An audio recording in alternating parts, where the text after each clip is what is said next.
In a London warehouse, thousands of oriental hand-knotted carpets await delivery to some of Britain's best-known shops. For the affluent homeowners of Europe and America, such a carpet is a symbol of a prosperous life.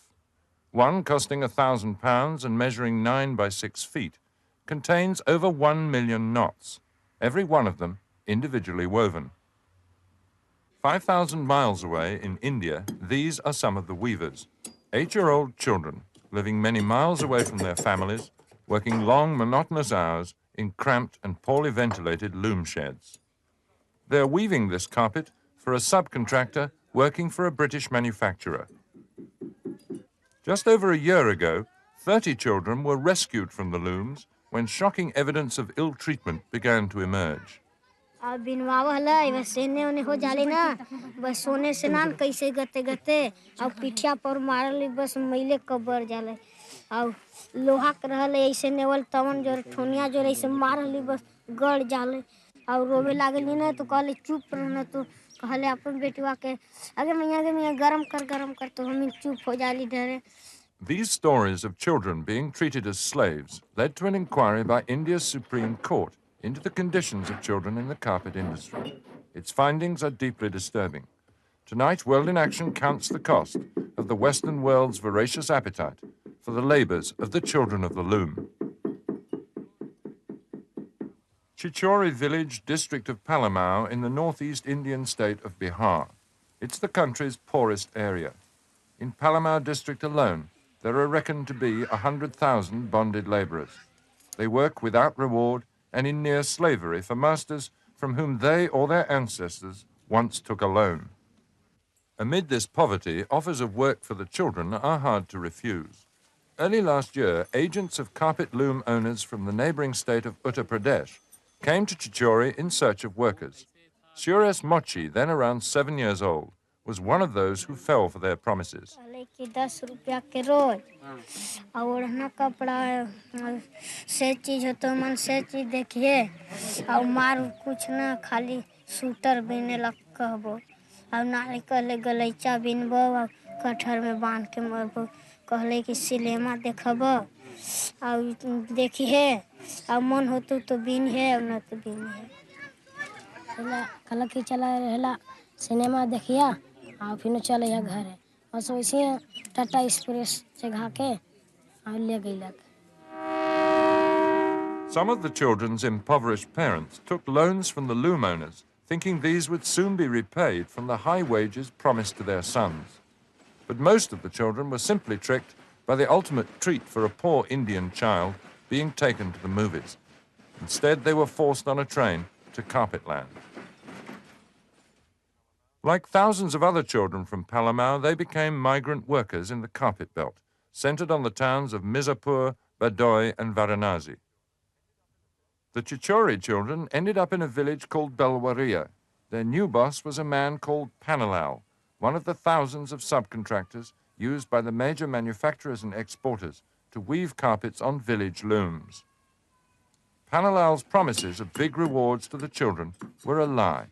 Instead, they found themselves living like slaves. ऐसे ताना ताना हला और ऐसे धर के और अंगुरी जो ऐसे बजा के छुरा जो काट हला तो अथी कखनियो अंगुरिया कटा जे तक तइयो बुने लग कहता अंगुरियो कटा जे तक तइयो तब वैसे मार हले तब चुप हो जाली तब फिर बिने लागली तब वैसे ही फिर तुरंत ही कठर में बांधे लागली तब कहली कि अब ना गलती बिने अब ना गलती बिने एगो कठर के पेड़ में रस्सी रखल रहता लटकावल रहता और जनको अगर गलती होई तो तुरंत ही बांध के मारे लगता यहाँ ऊपर से ले जाके फिर छोड़ दे बस गद मारे नीचे आई थी अब वैसे करते करते फिर ना सीखली सेवला मारा हला. Rumors began to reach Chichori that all was not well in the looms. One father heard his son was ill and wanted to go to him, but he was desperately short of money. हम दवाई खाते तब कहली कि हमरा फिर coulomb 15 रुपया तब कहली कि तब कैसे जाऊं भाई मिर्जापुर जाए वाला कोई न तब हम 15 रुपया पर चल ली कि जाहे जे भगवान करत. He spent his last 15 rupees, just over £1, on the journey to his son. 2 days he travelled by train, boat and on foot before arriving at Belwaria. जब गईली तो लइकन हलन बिना ई सब लइकन के देखैती तो ऐसे खरारा पड़ल और सबके बार बढ़ल एकदम अबे नहिला धोइला बाहर तो ओकरा हम सूती ना हाकिम हमरा देखे मने रेंगन के रूहत देखे नींद न पड़े हमरा मन में ही लगा कि रेंगन के जो है से हम ले जाएंगे तो मालिक से बोले हम कि हजूर से रेंगन के हम लोग को पानी लग रहा है हम बच्चा के यहाँ नहीं रहने देंगे तब वो बोला कि रेंगन पर 2500 रुपया हम लोग के खर्चा बैठा है 2500 रुपया दीजिए तब छोड़ेंगे और न तो बिना साल भर बाद चाहे मर जाए या जी जाए हम नहीं छोड़ेंगे. The rumours of ill treatment grew too loud to ignore. The police raided Panilal's house and the 30 boys were returned to Chichori. The case was publicised, but the carpet manufacturers were upset by this unexpected scrutiny of their industry. The biggest exporter to the United Kingdom is the British firm E. Hill.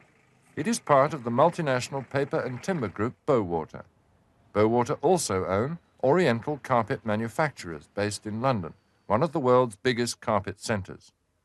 From their warehouse, OCM distribute to retailers in every major British town, including many of Britain's best-known stores like John Lewis, Harrods, Debenhams, and Harvey Nichols. Like many in the industry, E. Hill have tried to brush aside the Chichori children's story.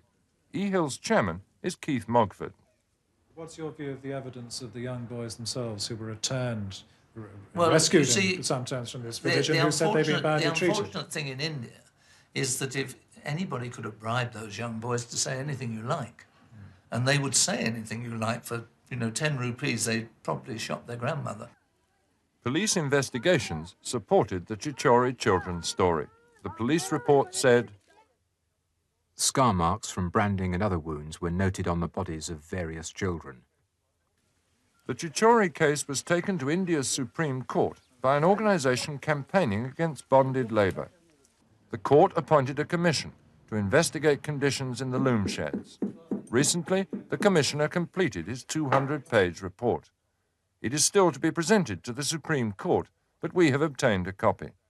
One of the instigators of the court action was Swami Agnavesh, a former state minister of education. Well, for the first time, a well-documented and authentic report on child labor will be highlighted so that the authorities will have to wake up and they will have to accept the facts. So this will be a major achievement. Varanasi, one of India's holiest cities.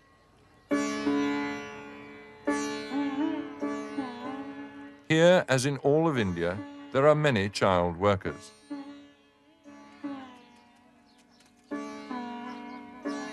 But most of them are from poorer families working with their parents in the daily business of survival.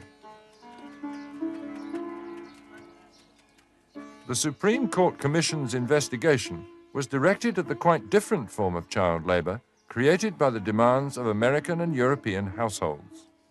Varanasi lies at the heart of carpet land. In surrounding towns like Mirzapur and Badoi, carpets dominate life. The region contains nearly 90% of India's rapidly expanding carpet production. Over the past decade, the value of production has increased 1,000%. The number of weavers has jumped to nearly 250,000. The majority are believed to be children under the age of 14. Joseph Gathia is regional director of the Terre des Hommes charity and a campaigner against child labour. Child labour is cheap for them. And secondly, the middleman or the contractors feel that they can control the children very easily. They say that, well, they can discipline them very easily. They can take the monotonous kind of work for long hours, which elders or adult people will refuse to do. What are the ages of young boys who are weaving? Difficult to say, but I would say some from perhaps 8 onwards. What is your view of 8-year-olds being used to weave carpets for E. Hill? If it keeps them alive, and it keeps them in employment and keeps their families alive, and they can produce carpets that we can sell, then I think it's marvellous for them and for the company. It's also illegal. Under India's Employment of Children Act 1938, no child under the age of 14 may be employed in carpet weaving unless it is a family business or in a government training centre. Our child labor laws prohibit use of children below 14 years of age. Also, our constitution very clearly says that no child below 14 years should be used in the health hazardous occupations. Do you not take notice of that kind of legislation?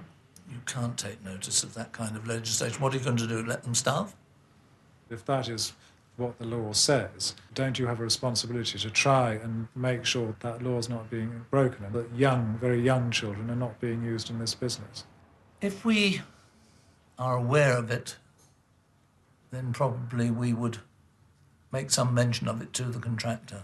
But quite frankly, I think it's impossible to determine whether a young boy in India is 8, 10 or 14, whatever his age is. But it's possible to tell roughly, isn't it, when a child's too young? I don't think it is. They look very, very young at their wedding ceremonies, and they're only 10 then, and sometimes they look even younger. You see them, these young boys riding on an elephant going to their weddings. They're old enough to get married then.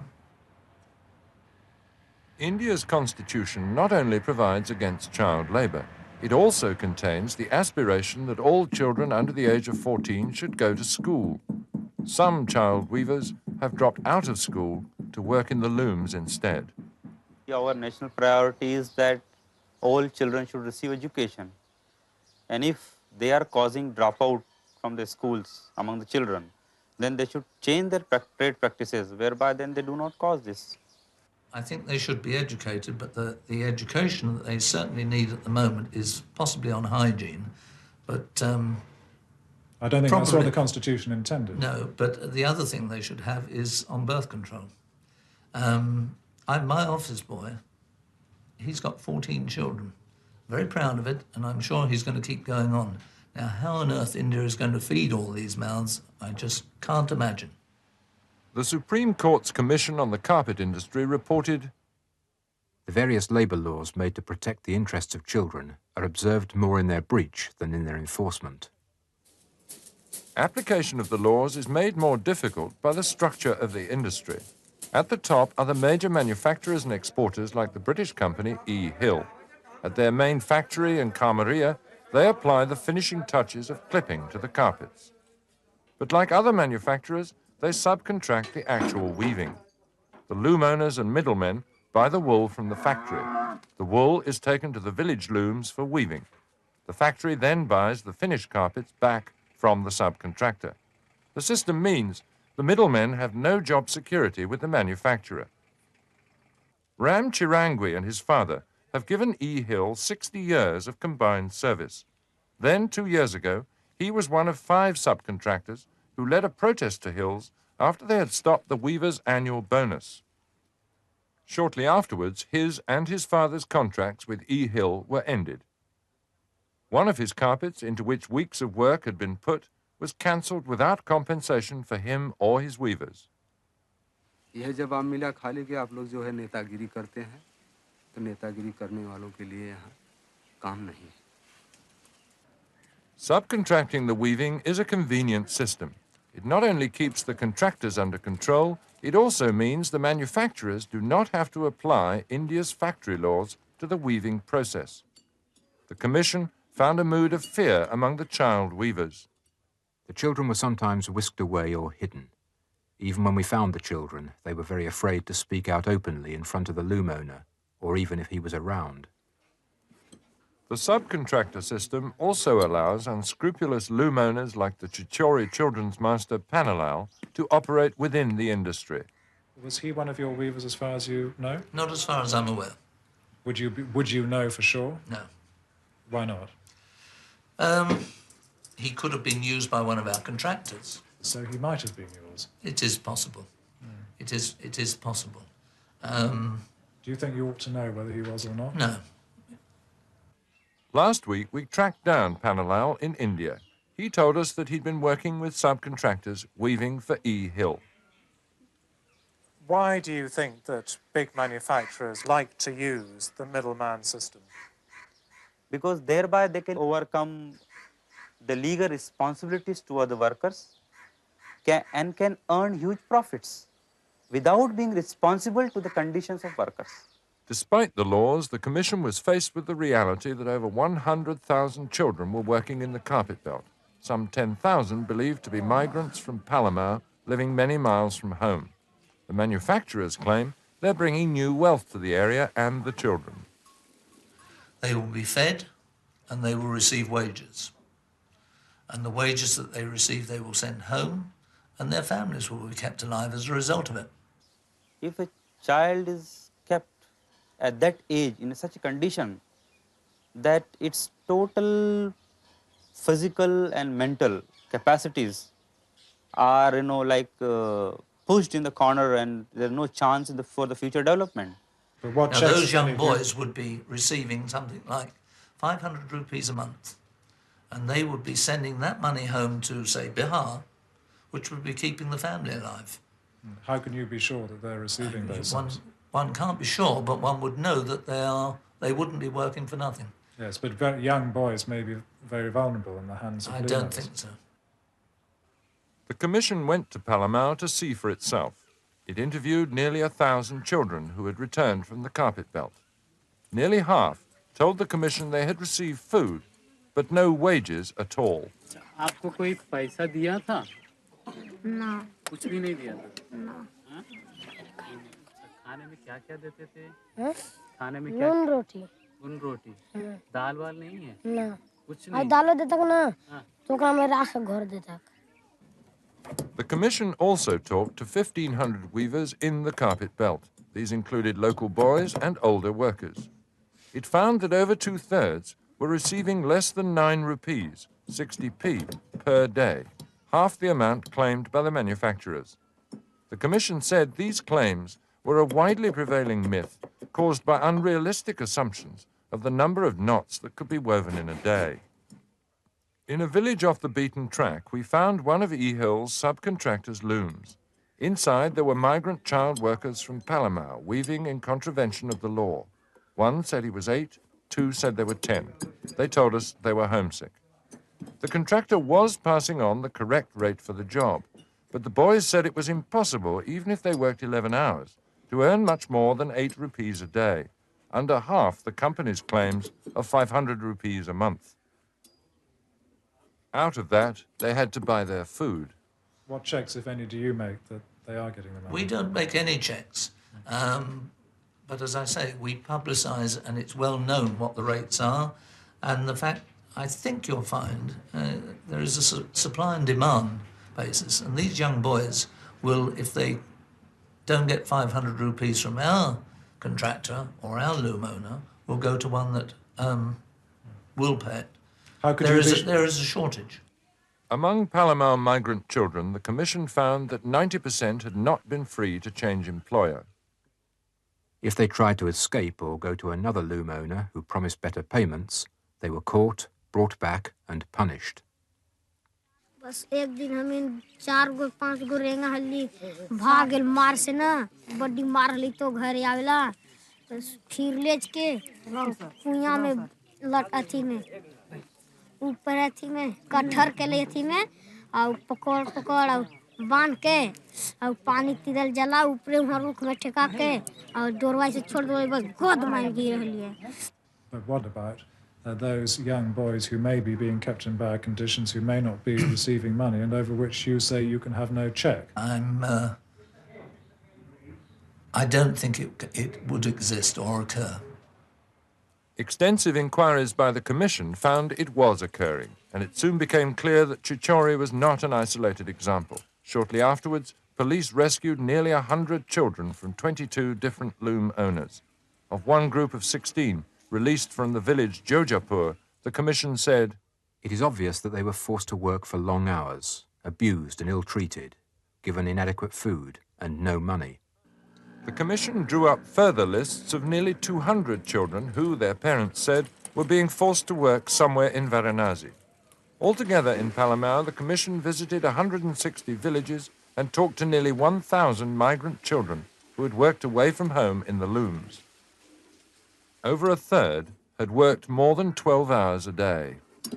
ऐसे अभी एकदम भोरे एकदम कौओ ना बोलतन तो ऐसे उठा के और ले जी तक से मलिकवा तवन ओने ले जाले दिशा फिरवेला तुरंत ही दिशा फिर के और बोलबो हले और तुरंत ही बैठा दो हले और खाली मुंह धोवा के और बैठा दो हले के लइचा बिनेला बिनत बिनत पूछली कि हम पेशाब करे जाऊं तब कहले कि अभी ना खूब टाइम हो तब 12 बजे कहीं 2 बजे उतने बेरा देव हले खाला तब फिर बैठल जी से साई घरी उठो हले तब जेती दिशा फिर ले जहले तब नान के बैठ के बिनवावे लागल बिनवत 12 बजे रात को उठो हले.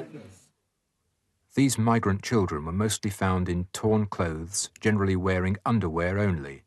They slept on mud floor or roof and were not sufficiently protected against rains or cold. 20-30 गो रेंगा हली ओकरे में सुतली एक नन्हे के कोठली में से कोचवा कोच कोनो ठड़ रह ऐसे ही ओढ़नो के न पता है के ऐसे ही चीलर उलर बॉडी ऐसे ही.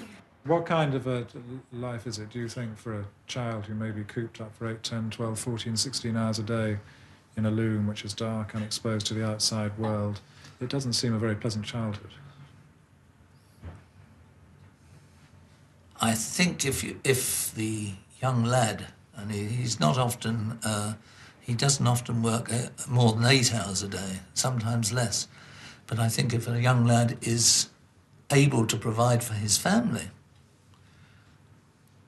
in India, which is totally different from the West, in India it is, so far as that family are concerned, a wonderful thing.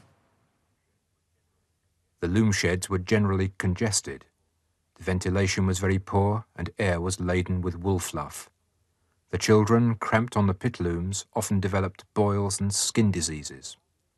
Such manufacturers, I would ask them one question, that will they put their own children in such conditions? And if it is some foreign concern or multinational corporation, I would say that will they be doing the same trading principles in their own countries? I don't think so.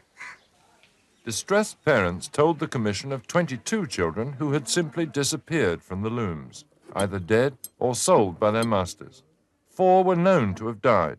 Of one, the commission said, Sanjay Ram fell ill and, in want of proper medical care and nutrition, died in the loom shed of Meza Bunj on 20th of June 1984.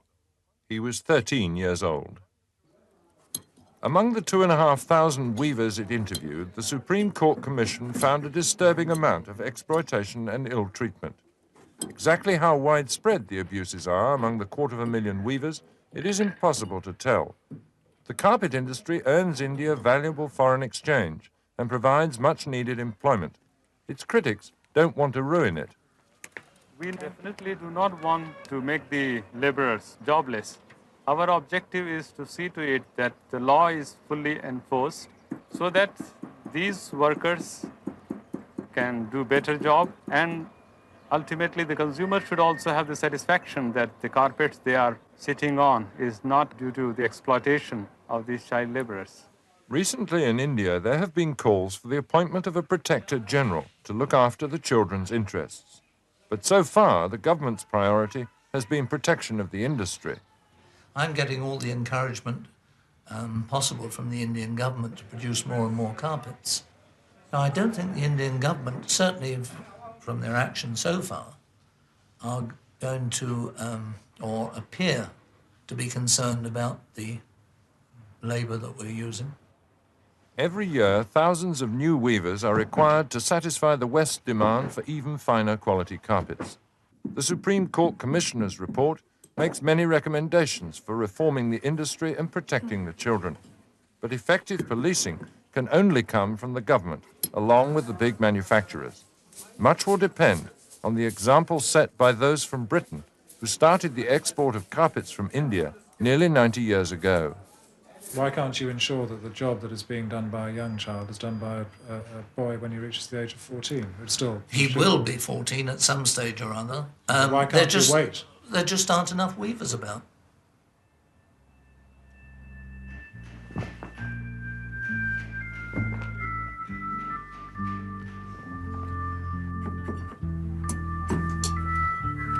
हैं।